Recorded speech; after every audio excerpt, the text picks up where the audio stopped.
हमारे किसान हमारे अन्नदाता हैं। किसान किसी भी राज्य का हो, अगर वो परेशान है तो देश के विकास में भी उसकी परेशानी बाधक है।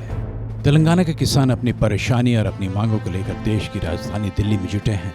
तेलंगाना के मुख्यमंत्री केसीआर के नेतृत्व में जुटे इन किसानों की मांगे हैं कि केंद्र सरकार चावल खरीद मामले पर उनसे भेदभाव करना बंद करे। केंद्र सरकार की एजेंसी FCI या फूड कॉरपोरेशन ऑफ इंडिया जब आंध्र प्रदेश से धान खरीद सकती है, पंजाब से चावल खरीद सकती है, तो फिर तेलंगाना से चावल क्यों नहीं खरीद सकती? तेलंगाना को भी उसका हक मिलना चाहिए। चावल का मसला है और करंट का जो चावल जो धान पिका है, आज बैल राइस नहीं खरीद सकते हम बोल रहे हैं। सेंट्रल गवर्नमेंट पूरा किसानों को बोलता है खेती करो, हम खरीद करता बोल के उन्होंने बोलता है उधर। अभी क्या करता है इधर पीयूष गोयल साहब बोलता है हम खरीद नहीं कर सकता है, हमारा से नहीं होता है, आप भी बेचना है, आप भी पैसा देना है बोलता है। ये क्या है? ये केंद्र प्रवृत्ति का विरुद्ध प्रवृत्ति है, विरुद्ध प्रवृत्ति नहीं चलता है। तेलंगाना के साथ क्यों नाइंसाफी हो रही है?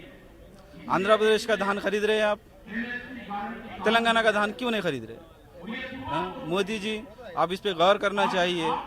आप क्यों एक नजर गलत नजर से क्यों केसीआर साहब की तरफ आप नजर देख रहे हैं? तेलंगाना के किसानों के इस धरने में कृषि बिलों के विरोध में चर्चा में आए उत्तर प्रदेश के किसान नेता राकेश टिकैत भी पहुंचे। उनका कहना है कि केंद्र सरकार बार बार किसानों की अनदेखी कर रही है। किसानों की फसलों की MSP की भी मांग पर भी अभी कुछ ठोस पहल नहीं हुई है।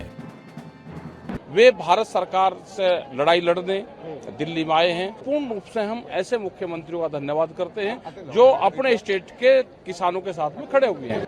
MSP गारंटी कानून सरकार का है, आप MSP गारंटी कानून बना दो। सस्ते में धान की खरीद नहीं होगी, जो व्यापारी सस्ते में लूटता है वो लुटाई नहीं होगी। हमारी तो डिमांड यही है, भैया तो खरीद करो, इस पर गारंटी कानून बनाओ।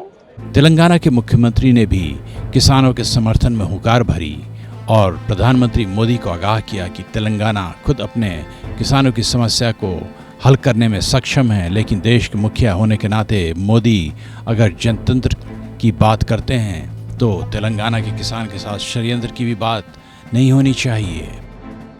भारत के प्रधानमंत्री नरेंद्र मोदी जी को मैं चेतावनी देना चाहता हूं कि आप चाहे किसी से भी खिलवाड़ कर सकते हो, लेकिन किसानों से नहीं।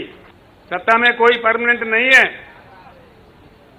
लेकिन जब आप सत्ता पे हो, उस नशा में होश खो जाके आप और आपके मंत्री दूसरे मंत्रियों के साथ, राज्यों के मंत्रियों के साथ, किसानों के साथ एक अपमानित रूप से व्यवहार करे, ये बिल्कुल हमें स्वीकार नहीं है।